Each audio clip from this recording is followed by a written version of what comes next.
Hello, can I be heard? Thank you for being so patient. Our next session is with celebrated art filmmaker Prahlad Kakar, who has just come out with his memoirs titled Adman, Madman.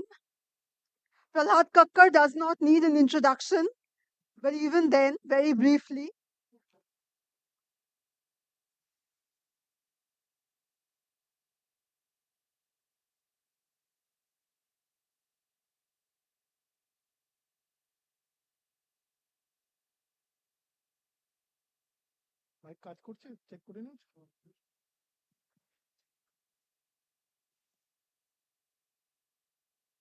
Prahlad Kakar is a celebrated art filmmaker and co-founder of Genesis Film Production, one of India's oldest and foremost art film production houses.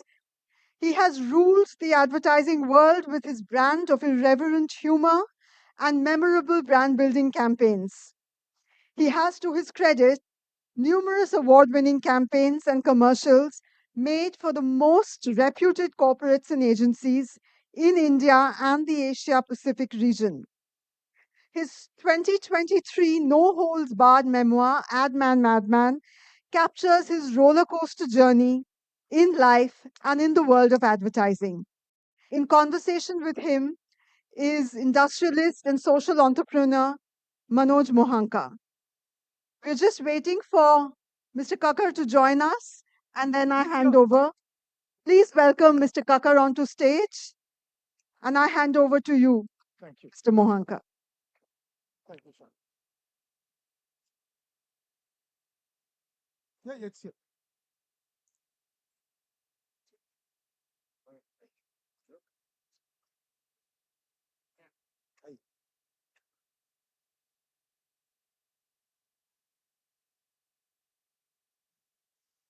Sorry to behave like an old cripple, but I've got sciatica and it's quite painful. Yeah, but the sciatica will not impact his humor or acerbic tongue. We hope. Yeah. So, you know, this conversation with Prahlad Kakar actually came about coincidentally. A few weeks ago, I chanced into Malvika Banerjee at a dinner, and she said, "Can you suggest someone to speak with Prahlad Kakar?" And so I said, "Gosh, there should be no dearth." Then she said, "No, but everyone's running scared." Why? So I mean, I always prefer a that's your nubile young thing exactly. with All the nubile one things ran away. no, but one with brains, not just with. So so anyway, then she said, "Well, I'm counting on you, whatever that meant." And then a few days later, Prahlad sir, she says, "Well, I've decided upon you." Very good. So, and if you live in Calcutta and you know Malvika long enough, you also know there's no ability to say no to her. That's also true. That's Right. like a true woman. So So, I learned that to my great dismay for 2 years, while my wife decided that I was going to write my book. Not I decided, she decided. so we'll come to that the COVID period. Yes. But then she said, "I'll be sending you the book shortly," and that shortly she never happened. Then I chased with her. I thought she may have changed her mind in the interim and found a nubile nymphet to participate in With the brains. Hello, excuse me. Yes. Sorry, we'll come to the brains part. Not just a dumb blonde. So anyway, there's this bookstore down the road. So the copy never showed up. Your book copy never showed up, and I was going on a long flight. So I thought, this is the best time to read your book on a flight, because these days Air India's entertainment system doesn't work in any case. So That's very sad. that's really sad. But anyway, so I went to a bookstore. I dare not name the bookstore because they run a competitive lit fest to this one. So mum's the word. I won't tell you it's Oxford APJ that I went. So I go there and I go to the autobiography section. Right? Your book is in there. Then I thought, oh, maybe somebody's co-authored it, and therefore it's a biography. Right. So I went to the biography section. It wasn't there. Then I went to the non-fiction. You should have gone to the porn section. Then I went to the that they don't. Then I went to the non-fiction section. It wasn't there. So they have this lady there who helps, people such as myself who are lost and all at sea. And I went to and I said, I'm looking for this book. I'm told it's done phenomenally well. Which easy on the eye. Yeah, very restful on the eye. And then she says, look in the fiction section. So I said, why? Why should I? She said, so she tells me in Bengali, আপনি গিয়ে একবার দেখুন তো ওখানে আছে. So anyway, I go there and hey presto, the book is there. And then I take the book and I show her the first line that it's not a work of fiction, which is how you start on your book. And then she says, আপনি এখন বলছেন. Any resemblance to anybody is deliberate. Yes, absolutely. So then she tells me in chaste Bengali, আপনি এখন এইসব বলছেন বই পড়ার পর আর বলবেন না, which really, you're a son-in-law of our state. Absolutely. So you've gathered what she said was, you're saying this now. Once you read the book, you will not contest my claim. So, and I must say, having read 507 pages of this remarkable, racy book, I read it with the same interest that I read James Hadley Chase in my youth. My God. That's quite a compliment. Prahlad Kakar can actually, to my mind, I think the three F's define him best: food, film, and FI care. Food, film, and FI care. I think that's the entire persona that Prahlad Kakar represents and comes across very, very clearly in his book.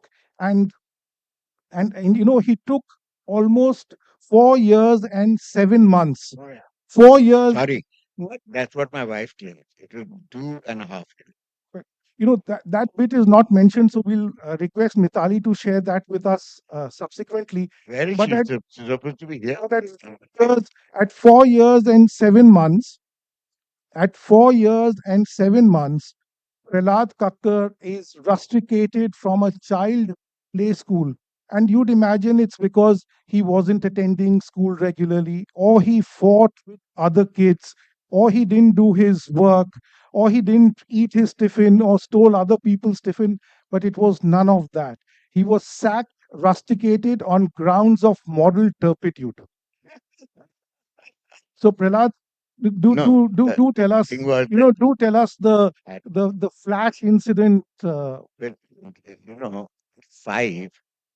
4 years, 7 months. Sorry. 4 years, 7 months. You really don't know the difference.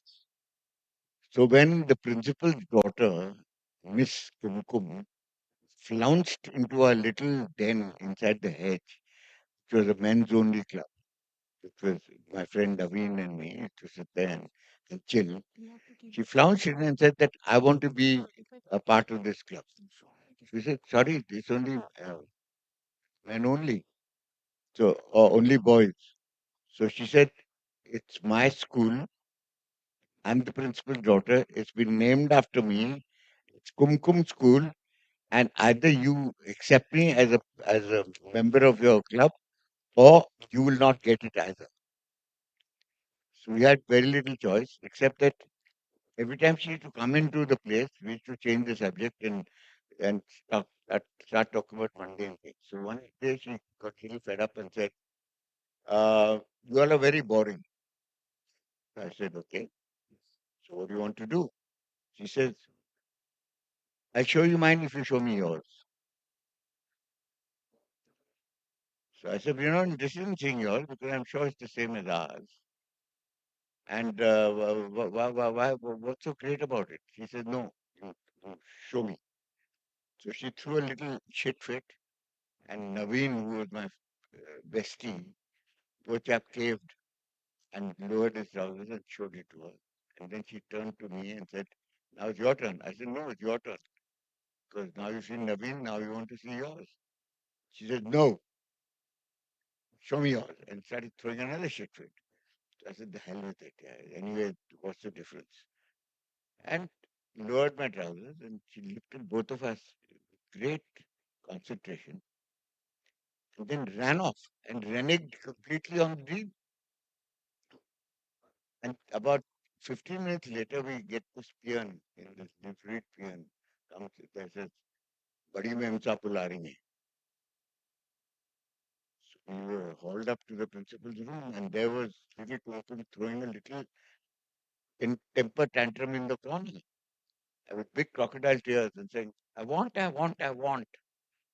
So her mother says, "What do you want, baby?"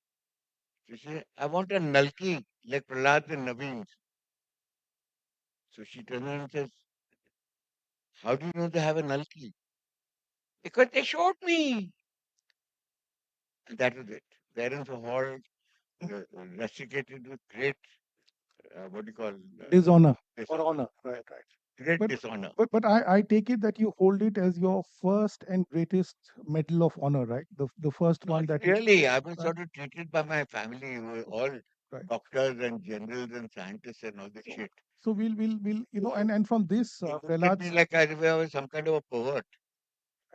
so thank God the laws were not in vogue then, the ones that are in place now. But this then led for you to move to Yeah. Dehradun, and you had this Batman Drigman who played a stellar role in shaping you in many ways. Well, he was my, not Batman, he was Right, my PT instructor. right, His name was Butler White. right. Butler White ignored me first because I was a scrawny little fellow with very few athletic, what do you call, or any other physical kind of prowess. So one day I was being bullied by tough outside the school compound, and he wanted to take away our tuck money. So I, sorry, yeah. So I uh, dodged him and ran full pelt into the school gate, smack into the middle of Mr. Butler's stomach. And he said, "Whoa, where are you going?" I said, "No, there's a chap trying to bully me from outside and just running." So he said, "Not bad. You're pretty fast." Says, "Tomorrow you report to the games field for athletics practice." So I was co-opted into running 100 meters, 200 meters, which I wasn't bad at. There was a Anglican football called Ian Howard. I don't know how many people know him actually. He was the one who used to come first, and I used to come second. And all the girls used to be hanging around Ian and saying, "You're my hero," and all this sort of thing. So I thought maybe some reflected glory would also come my way. But just one other thing, sports has actually Prahlad played a role in shaping you in many ways, that Lot of comes through in a lot of ways. So there's this incident with Butler White on in boxing, right, and with Arthur David in soccer, yeah. right? So would you I was you know just coming to the if you can come to both of these because and tell I us come from more boxing. the Butler White boxing and link it with Arthur David for soccer. So he one day told me take my glasses off. So I took my glasses off. He said, "How many fingers? How many fingers?" So I said, "Two." So he says, "Right, report for boxing class in the afternoon." And I shat.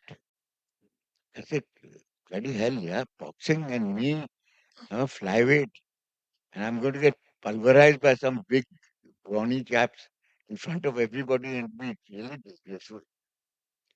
So Butler White put us through the rigors. He didn't never let us fight in the beginning. Just made us go through whole business of punch back, how to punch, how to telegraph, not to telegraph punches, how to watch the eyes, and became very important. So to stay from being beaten up, I actually became damn good at it because I was very quick. And I still remember the ditty that used to go on in my head: "Float like a butterfly, sting like a bee," which was Muhammad Ali. Right. And so I managed to survive boxing through term. But what it taught me was that when you are anticipating anybody or anything, watch the eyes. Don't watch the hand. Hand, at the time it telegraphs what it's going to do is too late. If you watch the eyes, you can make out split second before you get hit that you're going to get hit, and you can take evasive action accordingly. So, we'll cut to Pune now from Dehradun. You move to Sainik School, Kunjpura, where it is that Arthur David shaped you and After David was my school master. he was a schoolmaster and he Yes. shaped you and influenced you in many ways. House master. Right. And then you go from boarding school to Ferguson College in Pune, Yes. right? And I want you to hear this ditty. It might set some memories afloat, which goes like this: so faithful in love and so dauntless in war. There never was a knight like young PK Oops Lochinvar. For a laggard in love and a dastard in war was to wed the fair Manjushri of brave PK. So my first girlfriend actually in college was a nice Bengali lady who unfor- uh, unfortunately wasn't from Bengal. She grew up in UP with her parents. And I liked her, and I think she reciprocated. And then I invited her for my birthday to a party, and she bought me Somerset Mom's Razor's Edge, which was very telling because I promptly started reading it, and I realized that it was actually the way I was living my life on a razor's edge. And we promised to meet next term after we all left for the holidays. And then I hear that she's not coming back, that she's getting married. So I realized that there was something amiss. And I realized that her sister, who couldn't stand me, elder sister, had gone and sneaked to her parents and said that he's going out with a Lafanga, who's a North Indian, and you better do something about her because otherwise he's going to ruin her life. So, so they got found her a decent groom and who's an engineer, no less, and got her married. So they wore her down over a period of time because 2 months was the holidays. So by the time 1 month passed, she sort of caved and said, "Okay, hell with it," because there doesn't seem to be any sign of Mr. Kakkar or he's trying to call me, and I was trying to call her incessantly, and the only landlines there. So somebody used to pick up the phone and I had to quickly put it down because I didn't want to talking at all. It was going on. So when I came back to college, I found that doom and gloom that she was getting married. And then lo and behold, I get a postcard, a marriage wedding card inviting me for the wedding. And at the back, she had scrawled, "Why didn't you call me? I was all alone. They ganged up on me and I just caved in." So immediately I felt, you know, that in some way I had let her down. So I called my friend uh, Shashi Dalal. I said, "Yaar, we have to go to Delhi to Calcutta Gardens. That's why she's getting married." So he said, "But paisa kahan hai? You just paid the fees. There's no money." So we said, "We'll go WT." If you know what WT is, means without a ticket. Okay, so we spent that whole journey from Bombay to Delhi in the Frontier Mail, skipping compartments and hiding in toilets while the TT was making his rounds. We landed up there in a very disheveled state, as you can imagine. I go home, and my mother has a cardiac. She thinks that I've been rusticated from school like I was rusticated in play school. So I said, "No, no, no, nothing of the sort. We've just come back to rescue a damsel in distress, And you were the Lochinwa. and I was the local. Right. So she said, "What do you mean rescue a damsel in distress?" I said, "Yeah, they're forcing her to get married, and she's supposed to be my girlfriend, and going to run away with her." Said, "Hope you don't mind, mom." She says, "You have a choice." I said, "Not really, since we landed up here and we're going to do the due diligence and let's see what happens." So she says, "Okay, but after you run away with her, then what happens?" So nobody had thought about that. So she said, "You guys can't get married. You're only bloody 18, 19 years old. So she'll have to complete her education and I'll have to pay for it." So I said, "Yes, mom." So there was a solution. And I tootled off there to visit her. And she was going through this haldi ceremony.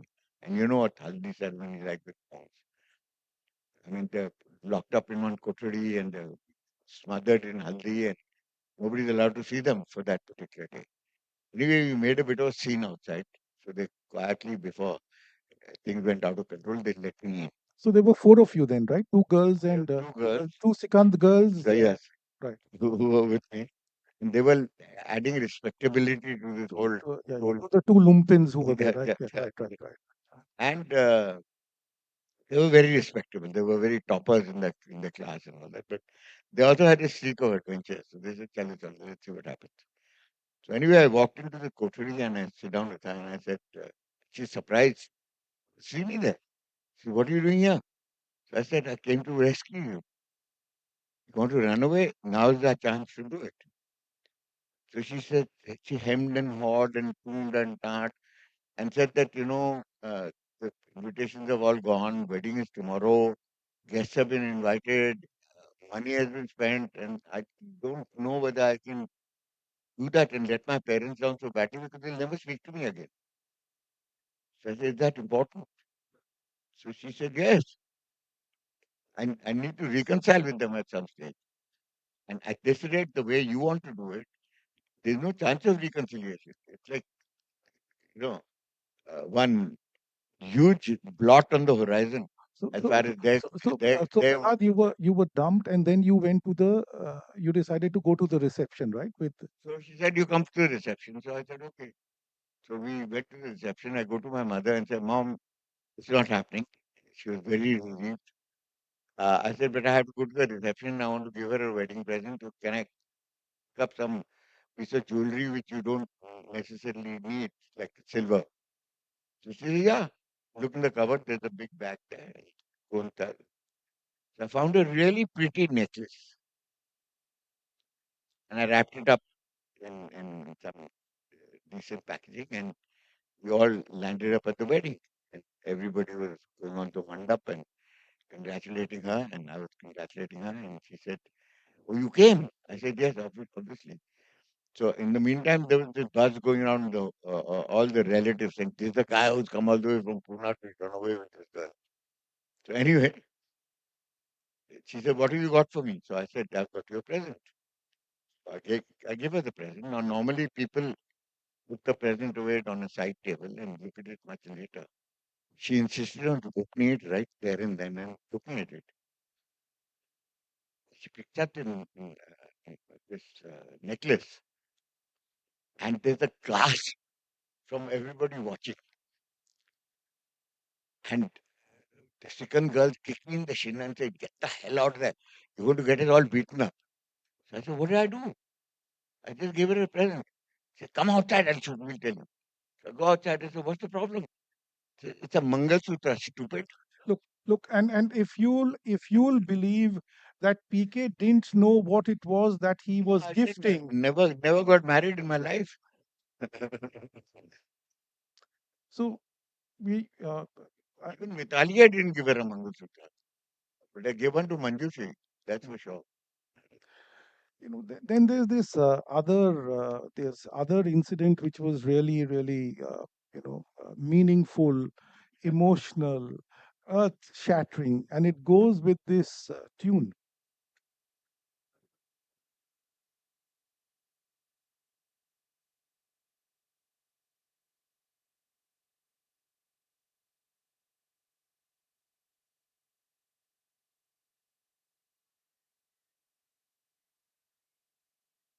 Does everyone here know this tune? Well, Beatles, yeah, come on. If the Beatles hadn't come from Liverpool, they would have come from Calcutta.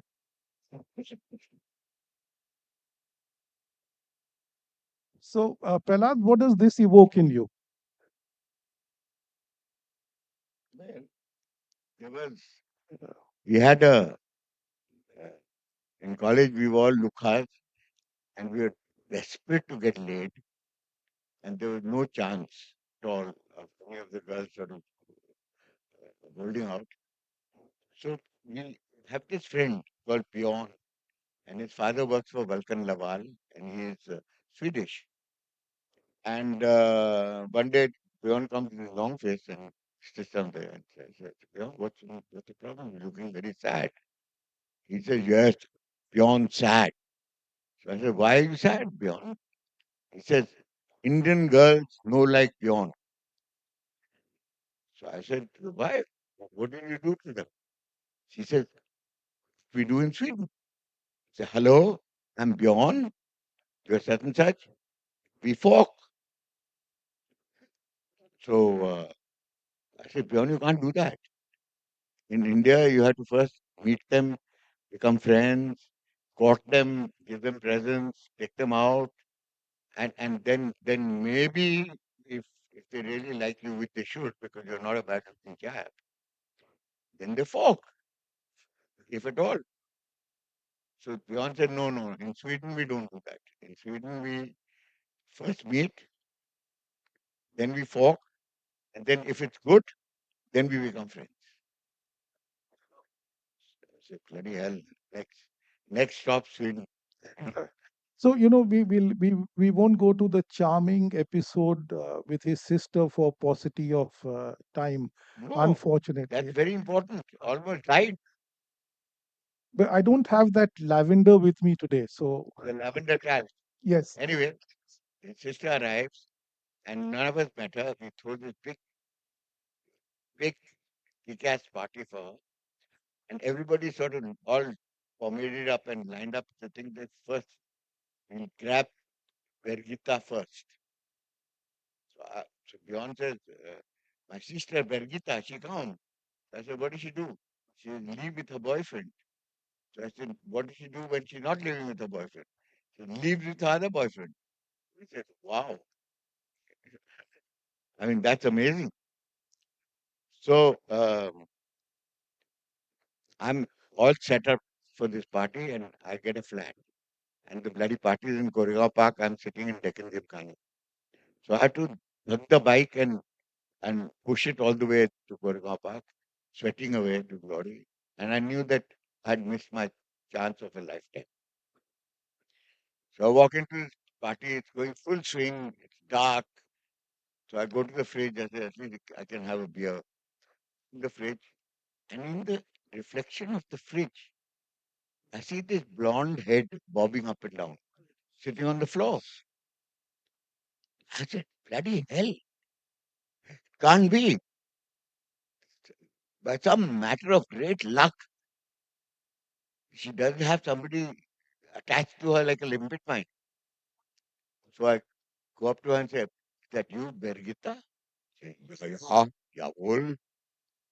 So I said, Bergita, would you like to dance? She says, yeah, yeah. And she starts getting up. And she passes me somewhere on the halfway mark.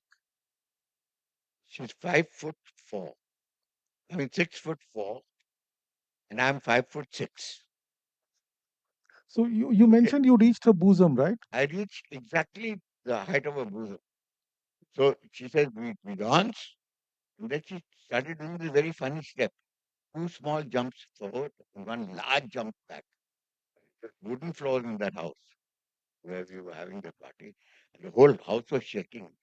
The guitar, Eric the Red, she had thighs as big as tree trunks.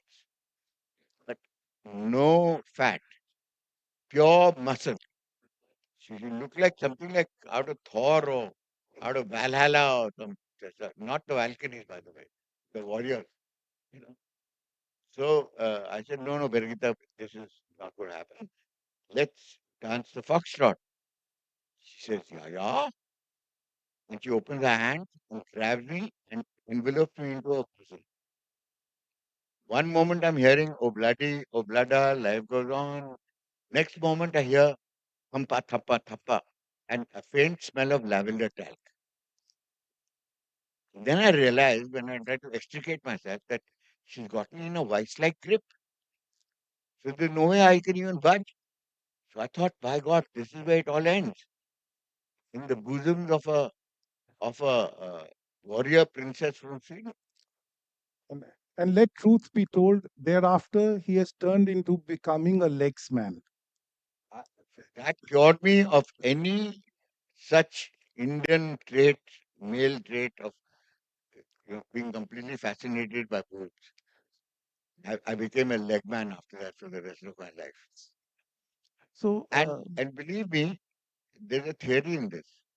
If you notice, all Indian men, if they're talking to a well-endowed Indian woman, doesn't matter what she is, they'll never talk to her. They'll talk to her boobs. Okay. Then I did a little bit of dipstick research of this, and I found that Nestle and all these multinational companies had forcefully weaned babies from mother's milk to a bottle. There was the big, huge time in the middle when before we discovered that it was yeah, Nespray. The entire advertising for Nespray was predicated on it being better than mother's milk. mother's milk. Correct. So uh, I realized that because they were torn away from the warmth and the nice smell of the mother's bosom and put onto a cold bottle for the rest of their lives, they were trying to get back to the mother's bosom. So you'll also realize that there is a thinking philosopher in this man, right? So you joined banking, PK, for just a bit, and then you realized you were completely stifled and suffocated. And No, and I went to the trainees room right. And I no, and it was a dungeon. absolutely. And then you winged your way to Farida and met Jog Chatterjee, Correct. right? And there was this entire Liberty advertisement Yes. that you saw, and it had just the kind of woman up your street, Up right? my street and Yeah. just the kind of attitude that she had because Right. the copy said we met at a boring party. One thing led to another. We ended up at his pad. I loved his shirt. I loved his shirt. I started with the top button. Tinker, tailor, soldier, sailor. Oops, no more buttons. Liberty shirts. Anything can happen.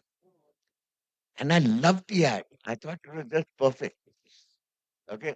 The copy was written by a man called Frank Simoes, who was then copy chief at ONF.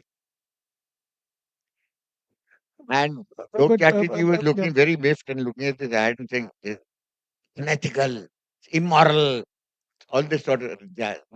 They throws it at me and says, what do you think of this ad? So I had a choice. Either tell him that I hated it because he hated it, or say I loved it because I loved it, and maybe lose the job. But I told him I love it. He said, why? It's immoral. So I said, Mr. Chatterjee, you're 55 years old, and you wouldn't be seen dead in a check shirt like this.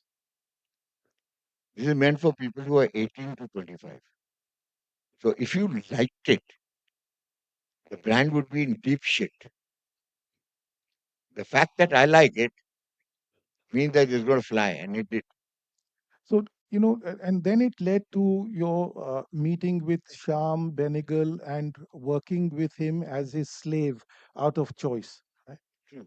Right. So, True. There was no other and choice. then and then it metamorphed into your creating Genesis while you were caught moonlighting. Right.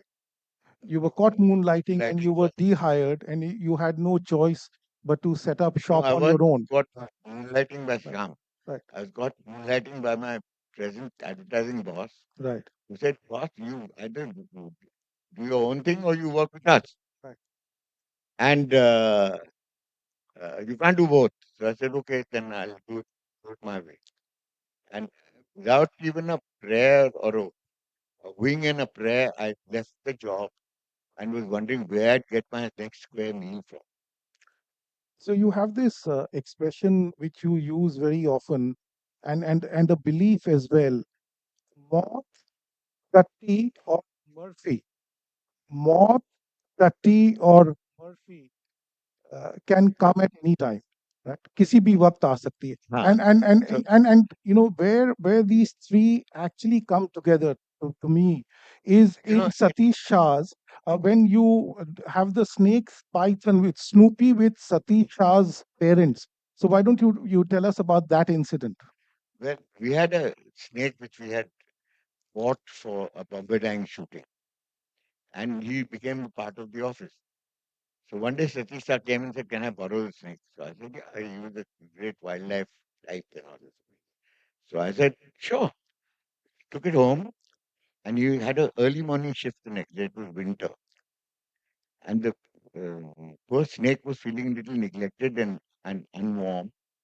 So he wandered around the house and found there was a lady sleeping under a quilt.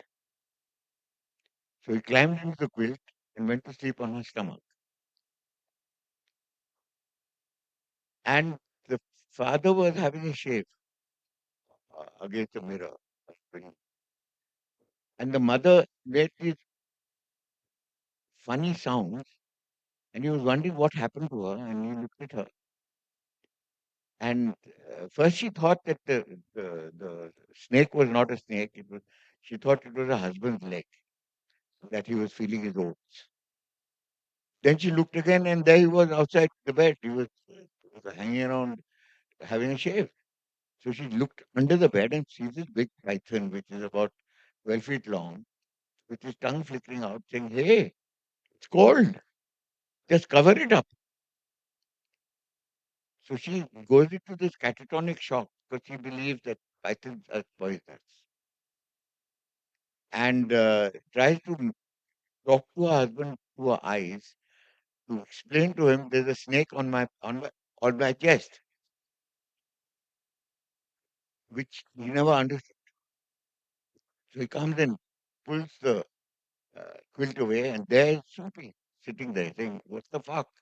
I mean, leave me alone, guys." And then the whole neighborhood came up there. Then luckily somebody called us up and said, "Soapy is in deep shit. Please go and rescue him." So we found it up there, put him in a sack, and took him back to office. So there is this, Aishwarya Rai's, to find Aishwarya Rai. You're really the person responsible for that in the Not, I'm Sanju. not, But it how was, did I'm Sanju come about? no, we were looking for some a bombshell and just not finding it. And Mitali actually inadvertently had invited her architect friend to come and help design her office. And he turned up with Ashwarya Rai in tow, and one of my assistants, Vania Saigal, who was also from Calcutta, said, "Wow, we found her." So she called me, I looked at her, she was a scruffy looking thing, not particularly appetizing. So I said, "Are you sure?" She said, "Trust me. Let's do a makeup test on her and see what happens to her." And sure enough, we did a makeup test on her. She transformed into this complete knockout. So Uh, that's how we cast her. and the rest, as they say, is history. But let me use a quote of yours in the same context, right, or a related context. You only fail when you give up.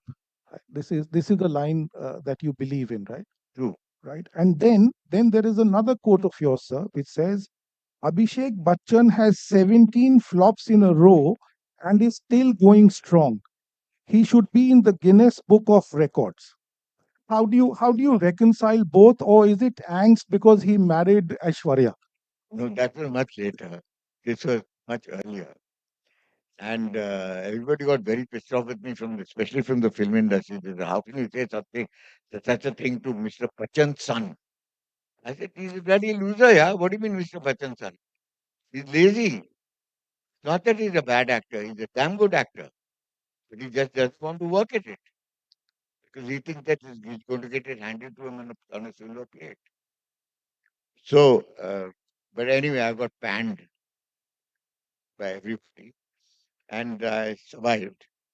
And then I made up to him later because Aishwarya turned around and told him, don't mind Prahlad. This is the way he is.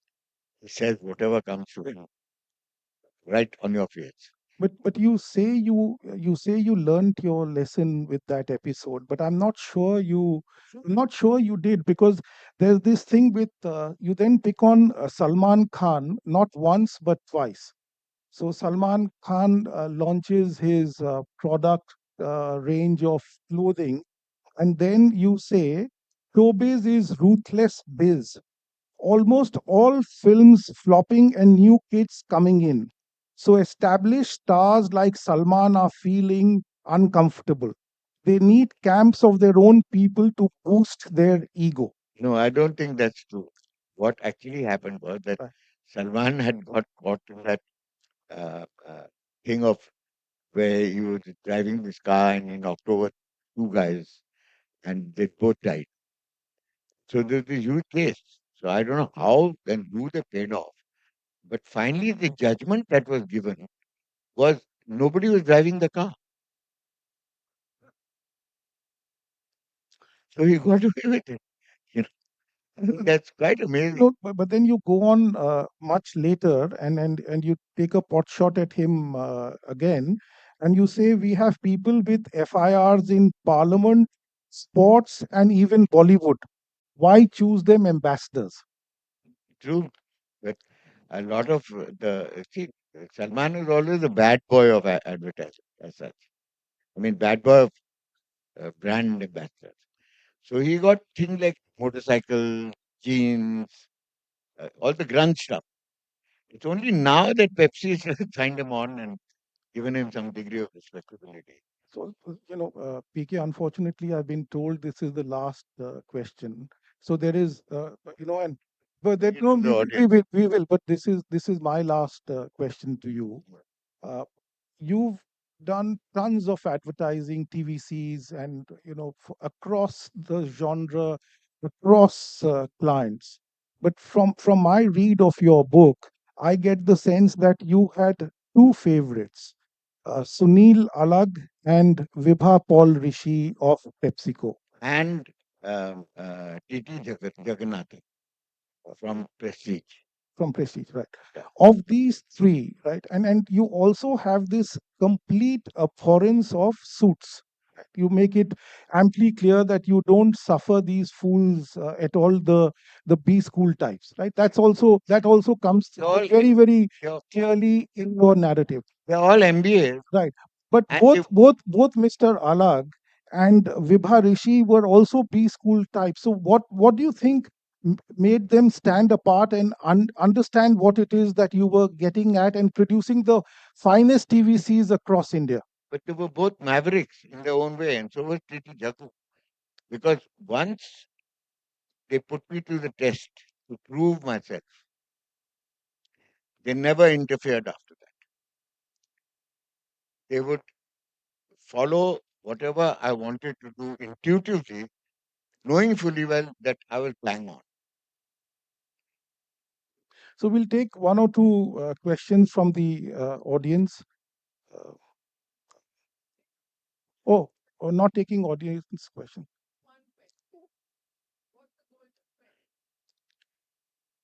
Come on, guys. Yes, Sex, drugs, and rock and roll. yes, sir.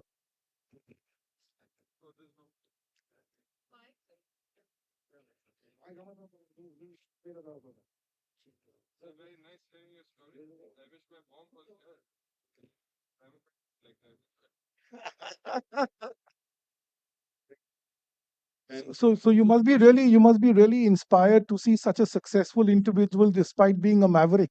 I'm going to check out his book. Yeah. And so the thing is that, um, like, I have a friend. He is very talented.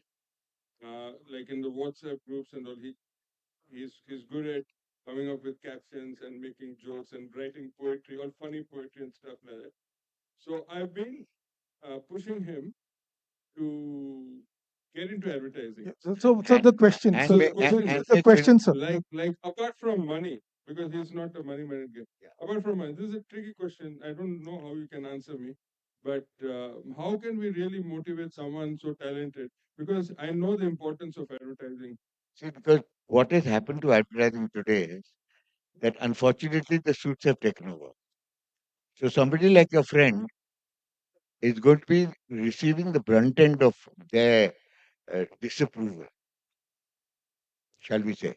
So he'll have to be very strong in his conviction and his belief that what he's saying is right.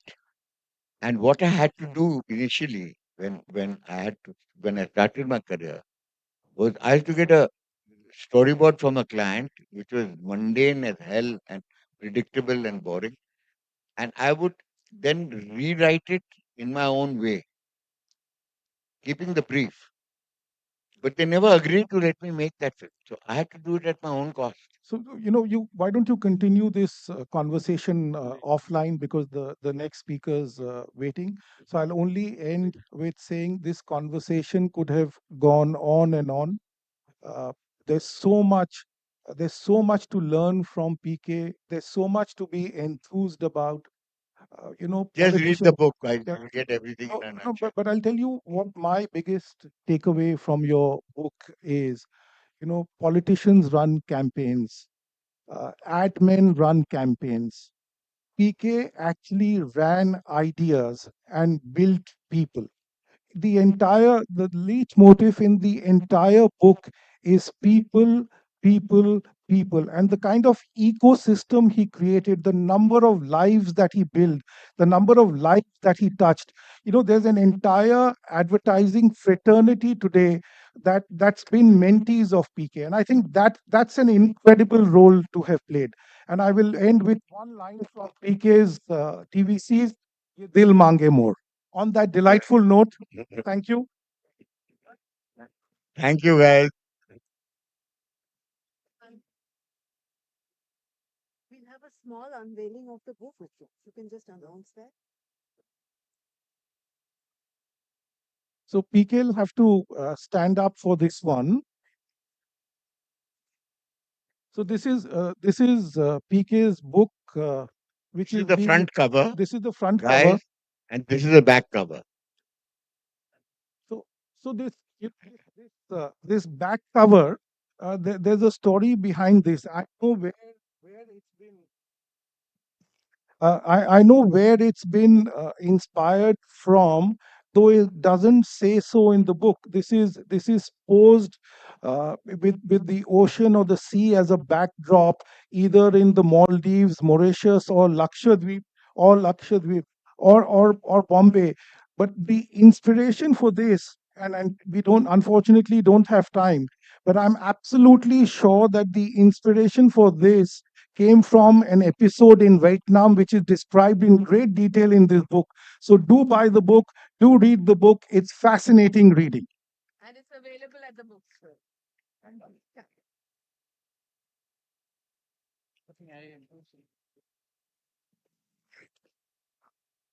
Yeah.